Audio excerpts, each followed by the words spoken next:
है बताइए निम्नलिखित में से कौन अधातु है। निम्नलिखित में से कौन अधातु है? कार्बन, सोडियम, एल्यूमिनियम और कैल्शियम। तो दोस्तों कार्बन आपका क्या है? अधातु है। कार्बन आपका क्या? अधातु। आइए थोड़ा सा कार्बन के बारे में और डिटेल्स में जानते हैं। दोस्तों कार्बन जो होता है, कार्बन जिसका संकेत क्या होता है? सी होता है। कार्बन का संकेत क्या होता है? सी। बात करेंगे इसके परमाणु संख्या का, तो इसका परमाणु संख्या 6 होता है। और इसका इलेक्ट्रॉनिक विन्यास लिखेंगे तो वो 2,4 हो जाता है। पूछेगा कार्बन के बाहरी कक्षा में इलेक्ट्रॉन की संख्या, ये आपका हो जाएगा 4। पूछेगा दोस्तों कार्बन का संयोजी इलेक्ट्रॉन, तो अंतिम में 4 है, तो इसी को कहते हैं संयोजी इलेक्ट्रॉन। तो कार्बन का संयोजी इलेक्ट्रॉन भी क्या हो जाएगा? 4।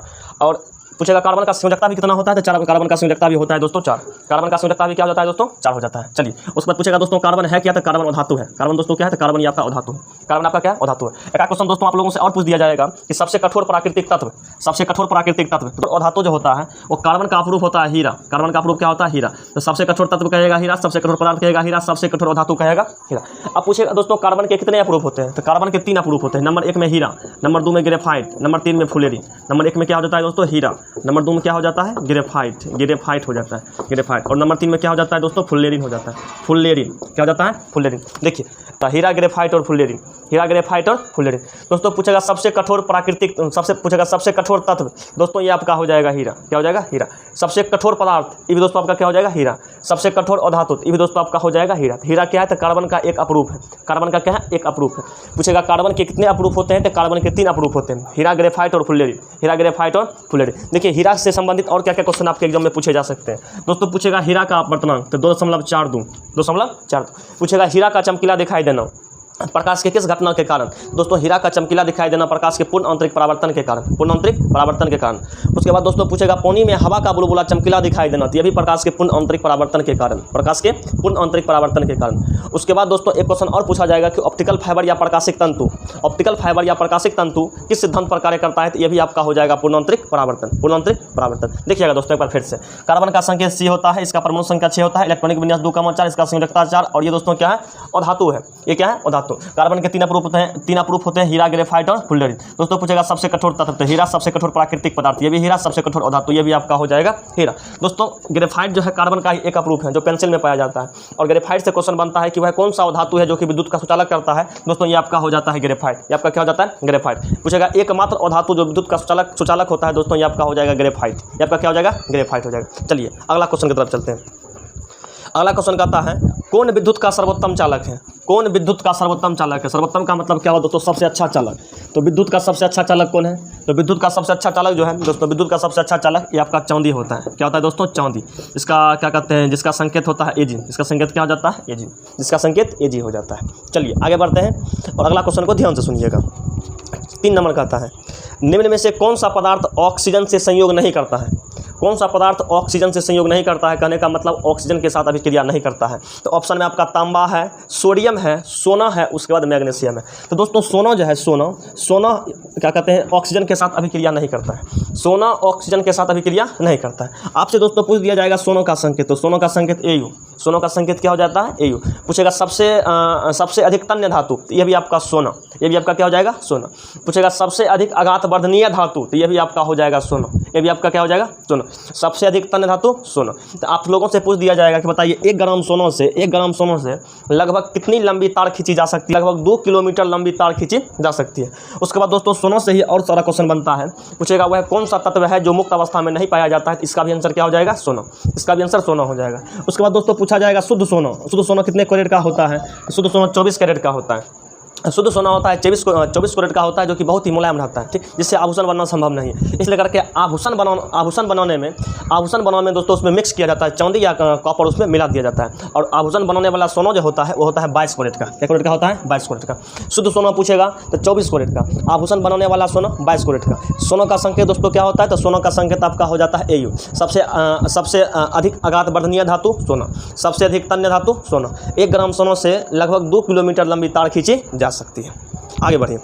कहता है दोस्तों सिलिका क्या है? सिलिका क्या है दोस्तों? सिलिका यानी कि ऐसा है जिसका परमाणु संख्या 14 होता है, इलेक्ट्रॉनिक विन्यास 2,8,4। दोस्तों कहता है सिलिका क्या है? धातु, अधातु, उपधातु या मिश्र धातु। तो दोस्तों सिलिका आपका क्या है? उपधातु है। सिलिका आपका क्या है? उपधातु है। इसके बाद हम कक्षा में 4 इलेक्ट्रॉन होते हैं, ठीक। तो सिलिका आपका क्या है? उपधातु है। आगे बढ़ते हैं। अगला क्वेश्चन दोस्तों कहता है भूपर पट्टी पर सबसे अधिक मात्रा में पाए जाने वाले अधातु। भूपर पट्टी पर दोस्तों कहेगा भूपर पट्टी पर सबसे अधिक मात्रा में पाए जाने वाला तत्व। क्या कहेगा? तत्व। तो भूपरपट्टी पर सबसे अधिक मात्रा में पाए जाने वाला तत्व, तत्व कहेगा तो ऑक्सीजन, तत्व कहेगा तो दोस्तों ऑक्सीजन, तो ऑक्सीजन है अधातु। अधातु भी कहेगा तो क्या हो जाएगा, अधातु भी कहेगा तो ऑक्सीजनीय हो जाएगा, और धातु भी कहेगा तो क्या हो जाएगा, ऑक्सीजन। उसके बाद दोस्तों कहेगा धातु, धातु कहेगा तो एल्युमिनियम, धातु कहेगा तो एल्युमिनियम, धातु कहेगा तो क्या हो जाएगा, एल्युमिनियम। यदि आपसे कह दिया जाएगा उपधातु, तो उपधातु कहेगा तो इसमें मारिएगा सिलिकॉन, क्या मारिएगा, सिलिकॉन, सिलिकॉन मारिएगा, ठीक। बराबर क्वेश्चन यहाँ से पूछा जाता है। भूपरपट्टी पर सबसे अधिक मात्रा में पाए जाने वाला तत्व ऑक्सीजन, भूपरपट्टी पर सबसे अधिक मात्रा में पाए जाने वाला धातु, ये भी ऑक्सीजन। भूपरपट्टी पर सबसे अधिक मात्रा में पाए जाने वाला धातु एल्युमिनियम। भूपरपट्टी पर सबसे अधिक मात्रा में पाए जाने वाले उपधातु, ये आपका सिलिकॉन, ये आपका क्या हो जाता है, सिलिकॉन। चलिए आगे बढ़ते हैं, आगे बढ़ते हैं। तो अगला क्वेश्चन देखा जाए क्या है, कौन सा धातु है जो द्रव अवस्था में पाए, मतलब वह कौन सा धातु है जो द्रव अवस्था में होती है, जो लिक्विड अवस्था में होती है। तो दोस्तों द्रव अवस्था में पाए जाने वाला आदि धातु का बात करेंगे तो ये आपका क्या है, धातु क्या हो जाएगा, तो ये आपका पारा हो जाएगा, पारा हो जाएगा या मरकरी हो जाएगा, पारा हो जाएगा या मरकरी हो जाएगा, जिसका संकेत Hg होता है, क्या होता है, Hg होता है, जिसका संकेत हो जाता है Hg, जिसका संकेत क्या हो जाता है, Hg। दोस्तों पारा या मरकरी का एक अयस्क होता है जिसका नाम है सिनेबार, इसका नाम क्या होता है, सिनेबार। इसका सूत्र क्या होता है, HgS, HgS। पूछेगा दोस्तों सिनेबार किसका अयस्क है, तो सिनेबार पारा का अयस्क है, पारा का संकेत क्या होता है दोस्तों, Hg, पारा को मरकरी भी कहते हैं, समझ गए। पूछेगा सिनेबार किसका अयस्क है, तो पारा या मरकरी का, जिसका संकेत क्या होता है, HgS, HgS। चला जाए आगे क्वेश्चन पर बढ़ते हैं। अगला क्वेश्चन कहता है कि सबसे अधिक तन्य धातु, तन्य का मतलब सबसे अधिक किस तार को पतला करके खींच सकते हैं। तो सबसे अधिक तन्य धातु दोस्तों ये आपका सोना है, ये आपका क्या है, सोना।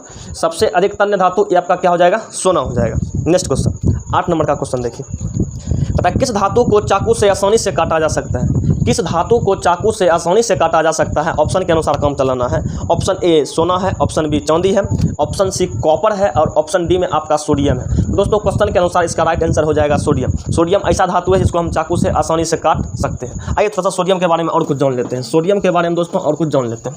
आइएगा दोस्तों सोडियम, देखिए सोडियम जो होता है, सोडियम, सोडियम का संकेत क्या होता है, तो सोडियम का संकेत हो जाता है Na, क्या हो जाता है दोस्तों, Na। पूछेगा सोडियम का लैटिन नाम, तो सोडियम का लैटिन नाम नेट्रियम होता है, क्या होता है, नेट्रियम। सोडियम का संकेत Na, सोडियम का लैटिन नाम नेट्रियम। दोस्तों सोडियम का परमाणु संख्या कहेगा तो 11, सोडियम का परमाणु संख्या 11, और इसका इलेक्ट्रॉनिक विन्यास लिखेंगे तो 2,8,1। दोस्तों पूछेगा सोडियम के बाहरी कक्षा में इलेक्ट्रॉन की संख्या 1, तो अपना अंतिम कक्षा में 8 इलेक्ट्रॉन रखने के लिए सोडियम 1 इलेक्ट्रॉन का त्याग कर देते हैं, ठीक। तो इसका संयोजकता क्या हो जाएगा दोस्तों, 1 हो जाता है। पूछेगा सोडियम क्या है, तो सोडियम आपका धातु है, सोडियम आपका क्या है, धातु है, ठीक। और सोडियम दोस्तों है धातु है और एक अधिक अभिक्रियाशील धातु है, अधिक अभिक्रियाशील धातु है। पूछेगा सबसे अधिक क्रियाशील धातु, तो पोटासियम, सबसे अधिक क्रियाशील धातु जो है पोटासियम है। पोटासियम के बाद क्या होता है, सोडियम। दोस्तों सोडियम जो होता है ये हवा के साथ भी अभिक्रिया करता है और जल के साथ भी अभिक्रिया करता है, लेकिन मिट्टी के तेल के साथ किसी प्रकार का अभिक्रिया नहीं करता, इसलिए करके इसको मिट्टी के तेल में स्टोर किया जाता है। तो वह पूछेगा वह कौन सा धातु है जिसको मिट्टी के तेल में संग्रह किया जाता है, यानी कि मिट्टी के तेल में रखा जाता है। दोस्तों वो आपका क्या हो जाता है, सोडियम, ये आपका क्या हो जाता है, सोडियम हो जाता है। चलिए आगे बढ़ते हैं और अगला क्वेश्चन पर विचार विमर्श करते हैं। देखिए अगला क्वेश्चन क्या कहता है, किस धातु को केरोसिन के तेल में डुबा कर रखा जाता है। तो हम बता ही दिए थे दोस्तों सोडियम को केरोसिन के तेल में डुबा करके रखा जाता है। नेक्स्ट क्वेश्चन, वह कौन सा धातु है जो विद्युत का सुचालक है, वह कौन सा धातु है जो विद्युत का सुचालक है। दोस्तों आपको हम बता दिए थे ग्रेफाइट एक ऐसा धातु है जो विद्युत का क्या है, सुचालक है। चलिए आगे बढ़ते हैं। मार्स गैस का सूत्र, मार्स गैस का सूत्र दोस्तों देखिएगा, मार्स गैस, तो मार्स गैस का सूत्र जो होता है दोस्तों, ये मार्स गैस इसी को कहते हैं मीथेन, इसी को क्या कहते हैं, मीथेन। तो इसका जो फॉर्मूला होता है दोस्तों CH4, क्या हो जाता है, CH4। देखिए 11 नंबर में ये क्वेश्चन, तो सा ऑप्शन पर भी विचार विमर्श कर लेते हैं। पहला ऑप्शन आपका दिया हो दोस्तों, ऑप्शन में है C6H12O6, तो ये किसका है, ये ग्लूकोज का, ये किसका है, ये ग्लूकोज का हो जाता है, ये ग्लूकोज का सूत्र हो जाता है। उसके बाद बी नंबर में आपका दिया हुआ है C12 फिर है H22O11। दोस्तों ये आपका चीनी का सूत्र है, ये आपका किसका सूत्र है, चीनी का सूत्र है। सी नंबर में आपका क्या दिया हुआ है, तो CaCO3, इसको क्या क्या कहते हैं, इसको कैल्शियम कार्बोनेट कहते हैं। उसके बाद क्या कहते हैं, चौक कहते हैं, खल्ली कहते हैं, चूना पत्तल कहते हैं, लाइमस्टोन कहते हैं, संगमरमर कहते हैं, मोती कहते हैं, इसी का नाम हो गया, ठीक। और बाद ऑप्शन डी में दोस्तों है CH4, इसको कहते हैं मीथेन या मार्स गैस, मीथेन या मार्स गैस, मीथेन या मार्स गैस, समझ गए होंगे। मीथेन या मार्स गैस का फार्मूला CH4। ये C6H12O6 ये आपका ग्लूकोज का हो जाएगा, C12H22O11 ये आपका चीनी का हो जाएगा, CaCO3 मोती कहिए, संगमरमर कहिए, चूना पत्तल कहिए, चौक कहिए, खल्ली कहिए, ये सब का हो जाता है। आगे बढ़ते हैं, कहता है कौन सा धातु कमरे के ताप पर द्रव होती है। देखिए कौन सा धातु, धातु कहेगा तो ब्रोमीन। पूछेगा कौन सा धातु कमरे के ताप पर द्रव होती है, तो ये आपका हो जाता है ब्रोमीन, क्या हो जाता है, ब्रोमीन। लेकिन जब धातु का बात करेगा तो धातु आपका हो जाएगा मरकरी, धातु क्या हो जाएगा, मरकरी। चलिए आगे बढ़ते हैं। अगला क्वेश्चन दोस्तों आपका है कि 1 ग्राम सोना से कितना लंबा तार खींचा जा सकता है। तो 1 ग्राम सोना से लगभग 2 किलोमीटर लंबी तार खींची जा सकती है, कितना, तो 2 किलोमीटर। आगे बढ़ते हैं। 14 नंबर कहता है कैल्शियम का परमाणु संख्या। तो दोस्तों कैल्शियम का परमाणु संख्या 20 होता है। कैल्शियम का कितना होता है 20। कैल्शियम का परमाणु संख्या होता है 20। कैल्शियम का परमाणु संख्या होता है 20। देखिए क्लास 10th में किस तत्व का परमाणु संख्या बार बार पूछता है दोस्तों। कैल्शियम का पूछा जाता है तो कैल्शियम का 20। सोडियम के बारे में आपसे पूछ दिया जाएगा तो सोडियम का 11। क्लोरीन का भी पूछ दिया जाता है, क्लोरीन का 17। लोहा का पूछ दिया जाता है तो ये हो जाता है 26। ये सब बराबर पूछ दिया जाता है। ठीक, कैल्शियम का कहेगा तो 20, उसके बाद क्या कहेंगे सोडियम का कहेगा तो 11, क्लोरीन का कहेगा तो 17, और बाद लोहा का कहेगा तो क्या होता है 26 हो जाता है। अगला क्वेश्चन है दोस्तों, सही मिलान कीजिए। सही मिलान कीजिए। अब देखिए मिलान करने के लिए क्या करना है, सही मिलान कीजिए। तो नंबर 1 में है सल्फ्यूरिक अम्ल। क्या है, सल्फ्यूरिक अम्ल। सल्फ्यूरिक अम्ल, सल्फ्यूरिक अम्ल। तो दोस्तों सल्फ्यूरिक अम्ल का सूत्र हो जाता है H2SO4। H2SO4 एक तरफ देखिएगा अम्ल का नाम लिखा हुआ है, एक तरफ उसका सूत्र है, आप मिलान कर लीजिएगा। उसके बाद है हाइड्रोक्लोरिक अम्ल। हाइड्रोक्लोरिक अम्ल, हाइड्रोक्लोरिक अम्ल। तो हाइड्रोक्लोरिक अम्ल का फॉर्मूला जो होता है दोस्तों ये आपका हो जाता है HCl। क्या जाता है HCl। उसके बाद है नाइट्रिक अम्ल। नाइट्रिक अम्ल, नाइट्रिक अम्ल का क्या हो जाता है, ये होता है HNO3। ये आपका हो जाएगा नाइट्रिक अम्ल। उसके बाद है दोस्तों फॉर्मिक अम्ल। आपका क्या हो जाता है, फॉर्मिक अम्ल। तो फॉर्मिक अम्ल का क्या हो जाता है, फॉर्मिक अम्ल का हो जाता है HCOOH, फॉर्मिक अम्ल। ठीक दोस्तों, फॉर्मिक अम्ल जो है चींटी या बिच्छू के डंग में पाया जाता है, कौन नाम, फॉर्मिक अम्ल। उसके बाद दोस्तों आपका कहेगा एसिटिक अम्ल। एसिटिक अम्ल, एसिटिक अम्ल। तो एसिटिक अम्ल का फॉर्मूला हो जाता है CH3COOH।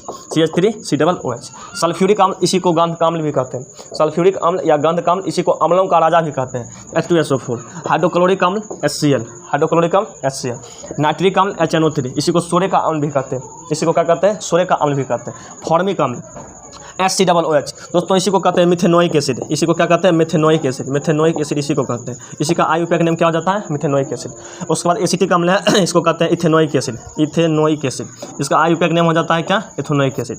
इथेनोइक एसिड, ये आपका इथेनोइक एसिड हो जाता है। चलिए, तो इसके आगे का क्वेश्चन आप लोगों को अगले पार्ट में करा देंगे। बाकी आप लोग कमेंट बॉक्स में कमेंट करके बताइएगा कि पार्ट आप लोगों को कैसा लगा।